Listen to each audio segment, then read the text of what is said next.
മലനാടിൻ്റെ ഹരിതാഭയാർന്ന മടിത്തട്ടിൽ കല്ലടയാറിൻ്റെ കുളിർക്കാറ്റേറ്റ് നിൽക്കുന്ന കൊല്ലം ജില്ലയിലെ പട്ടാഴി എന്ന ഗ്രാമം വെറുമൊരു ഭൂപ്രദേശമല്ല. അത് വിശ്വാസത്തിൻ്റെയും ചരിത്രത്തിൻ്റെയും ഐതിഹ്യങ്ങളുടെയും ഒരു പുണ്യ സംഗമഭൂമിയാണ്. കുന്നുകളും താഴ്വരകളും അതിരിടുന്ന ഈ ഗ്രാമത്തിൻ്റെ ആത്മീയ ഹൃദയമിടിപ്പാണ് പട്ടാഴി ദേവീക്ഷേത്രം.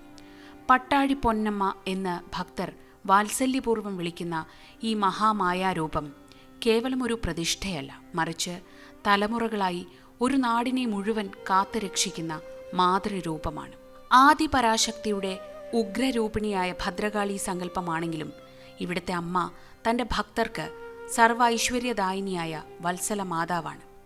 ചരിത്രരേഖകളിലും ജനമനസ്സുകളിലും ഒരുപോലെ തിളങ്ങി നിൽക്കുന്ന ഈ ക്ഷേത്രത്തിലെ ഓരോ മൺതരിക്കും ഓരോ കഥ പറയാനുണ്ട്. പട്ടാഴിയുടെ ചരിത്രം തുടങ്ങുന്നത് നൂറ്റാണ്ടുകൾക്ക് പിന്നിലാണ്.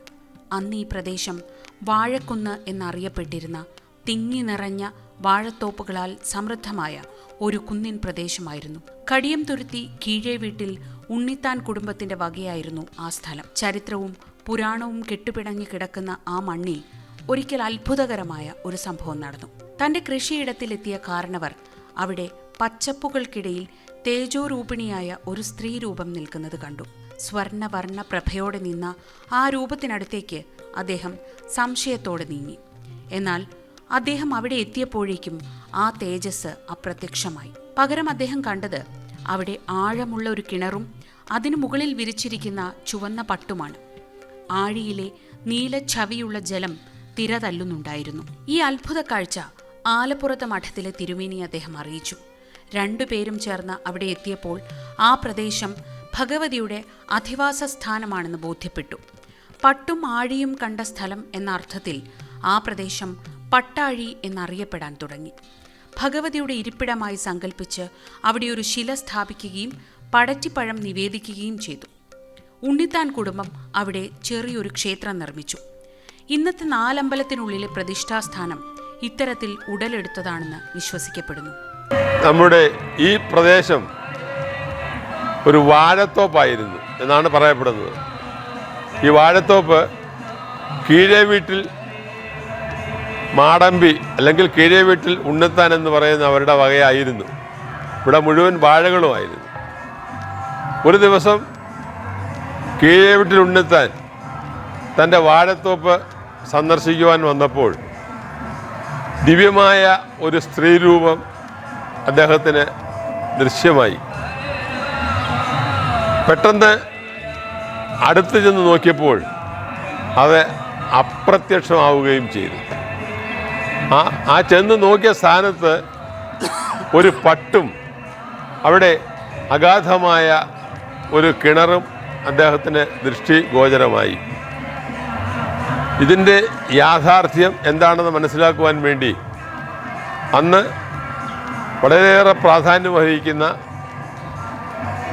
അതായത് ഒരു നാടുവാഴിയുടെ സ്ഥാനം ഉണ്ടായിരുന്ന ആലപ്പുറത്തെ മഠത്തിൽ ഭട്ടതിരിയെ പോയി കാണുകയും ഭട്ടതിരി ഇവിടെ എത്തിയപ്പോൾ ഇത് ദേവി സാന്നിധ്യമാണെന്ന് തിരിച്ചറിഞ്ഞുകൊണ്ട് ആദ്യമായിട്ട് വാഴയിലയിൽ ദേവിക്ക് അവൾ തോട്ടത്തിൽ നിന്നും ശേഖരിച്ച വാഴപ്പഴം നിവേദ്യമായി കൊടുത്തുവെന്നും പറയപ്പെടുന്നുണ്ട്. അതാണ് പടത്തിവാഴപ്പഴമാണ് ആദ്യമായിട്ട് ദേവിക്ക് നിവേദിച്ചത്.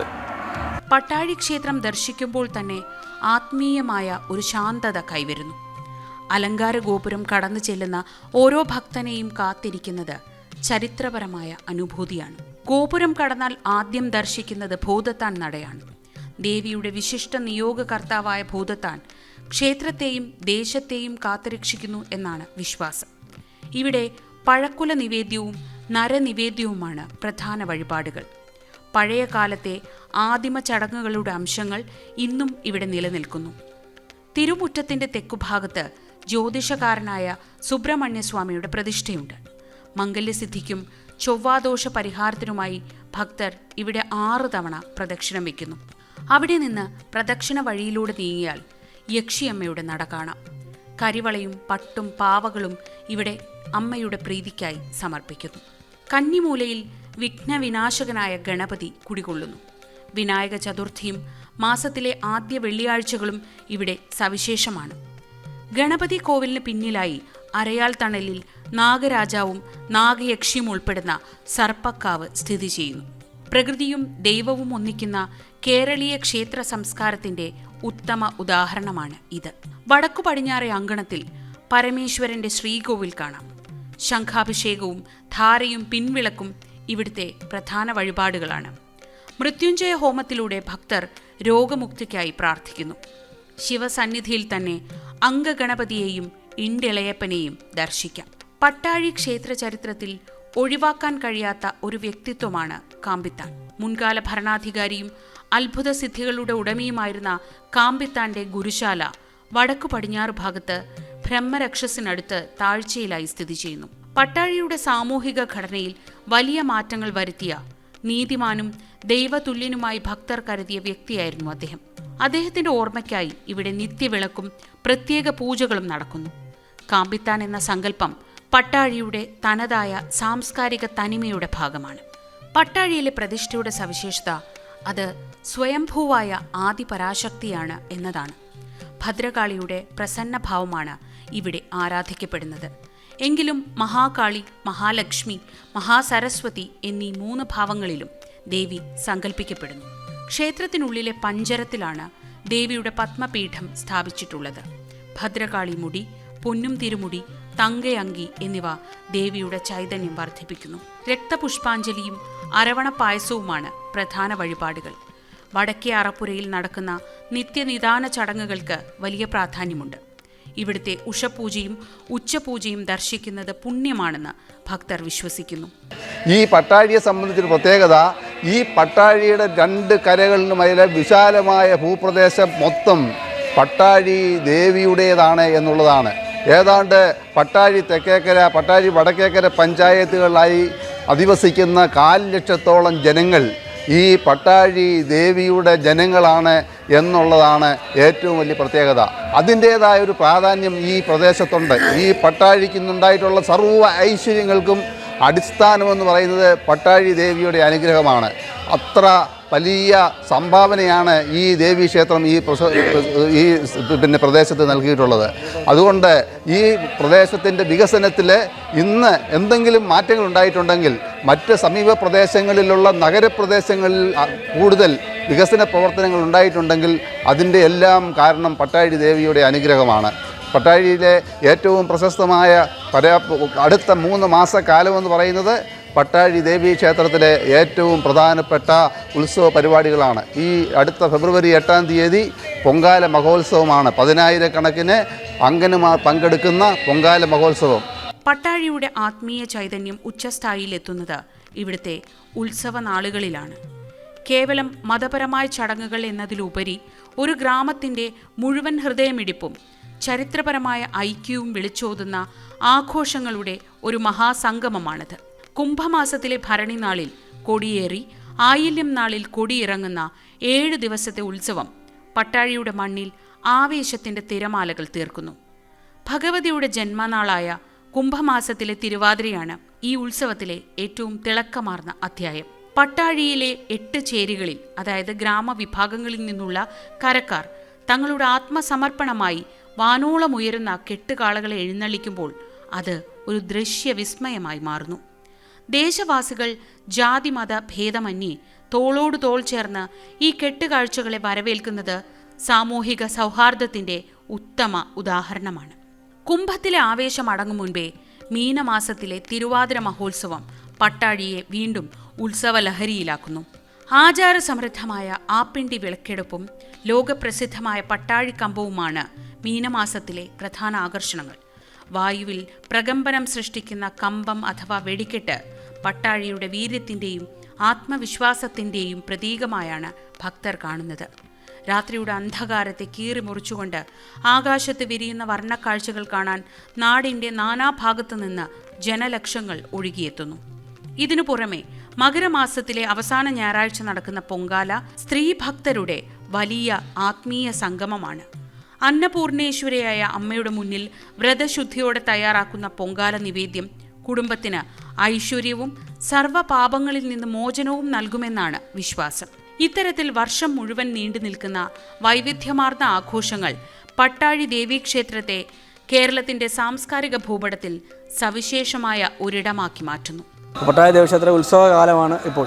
നമുക്കറിയാം, നമ്മുടെ നവരാത്രി മുതലാണ് പട്ടാഴി ദേവീക്ഷേത്ര ഉത്സവങ്ങൾ തുടങ്ങുന്നത്. അതിലെ പ്രധാനപ്പെട്ട ഉത്സവങ്ങളാണ് ഈ വരുന്ന 3 മാസങ്ങളിലായി നമ്മൾ നടക്കാൻ പോകുന്നത്. അതിലേറ്റവും പ്രധാനപ്പെട്ട ആദ്യം നടക്കുന്നത് മകരമാസത്തിലെ അവസാന ഞായറാഴ്ച. എല്ലാ വർഷവും മകരമാസത്തിലെ അവസാന ഞായറാഴ്ച നടക്കുന്ന പൊങ്കാല മഹോത്സവമാണ്. കേരളത്തിൻ്റെ വിവിധ പ്രദേശങ്ങളിൽ നിന്നുള്ള 10,000-കണക്കിന് അമ്മമാരും സഹോദരിമാരുമാണ് ഇവിടെ പൊങ്കാല അർപ്പിക്കാനെത്തുന്നത്. അങ്ങനെ ആദ്യ പൊങ്കാല അന്നത്തെ ബഹുമാനപ്പെട്ട മുഖ്യമന്ത്രിയായിരുന്ന ശ്രീമാൻ കെ കരുണാകരൻ അവர்களാണെന്ന് ഇവിടെ പൊങ്കാല ഉദ്ഘാടനം നിർവഹിച്ചത്. അതിനുശേഷം ഇങ്ങോട്ട് നിരവധി 10,000-കണക്കിന് ആളുകൾ പട്ടാഴി ദേവീക്ഷേത്രത്തിൽ പൊങ്കാല അർപ്പിക്കുകയും അമ്മയെ സൂര്യദേവനെ സാക്ഷി നിർത്തി പട്ടാഴി അമ്മയ്ക്ക് പൊങ്കാല അർപ്പിക്കുകയുണ്ടായി. ഇന്നും കോവിഡ് കാലത്ത് മാത്രമേ ഉള്ളൂ ഒരു തവണ മാത്രം നമുക്ക് ഭണ്ഡാരടുപ്പുകൾ, അന്നും പൊങ്കാല നമുക്ക് നിർത്തേണ്ടി സാഹചര്യം വന്നിട്ടില്ല. അന്നും ഭണ്ഡാരടുപ്പിൽ നമുക്ക് പൊങ്കാല നടത്തേണ്ട ഒരു വർഷം ഉണ്ടായി. ബാക്കി അതിനുശേഷമുള്ള എല്ലാ പൊങ്കാലകളും, അതിന് മുമ്പുള്ള എല്ലാ പൊങ്കാലകളും 10,000-കണക്കിന് പൊങ്കാലയാണ് പട്ടാഴി ദേവീക്ഷേത്രം നടന്നുകൊണ്ടിരിക്കുന്നത്.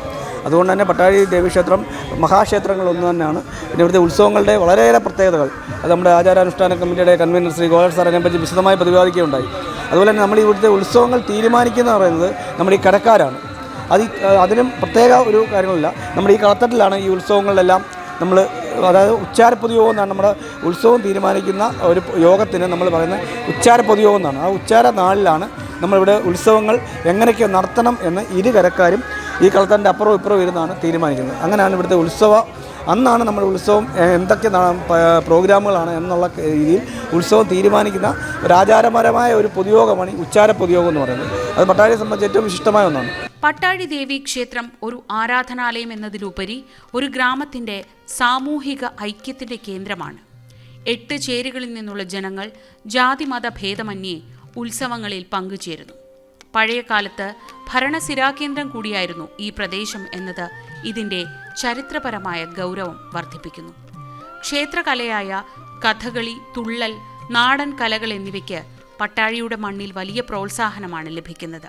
തിരക്ക് പിടിച്ച ആധുനിക ലോകത്ത് മനുഷ്യൻ ആത്മീയമായ ശാന്തി തേടുന്നത് ഇത്തരം പുണ്യസങ്കേതങ്ങളിലാണ്. പട്ടാഴിയിലെ ആൽമരത്തണലിലെ കാറ്റും സന്ധ്യാസമയത്തെ ദീപാരാധനയുടെ മണിമുഴക്കവും ഓരോ ഭക്തന്റെയും ഉള്ളിലെ ആകുലതകളെ അലിയിച്ചു കളയുന്നു. ക്ഷേത്ര ദർശനം എന്നത് വെറും ഒരു ചടങ്ങല്ല, മറിച്ച് അത് സ്വയം തിരിച്ചറിയാനുള്ളൊരു യാത്രയാണ്.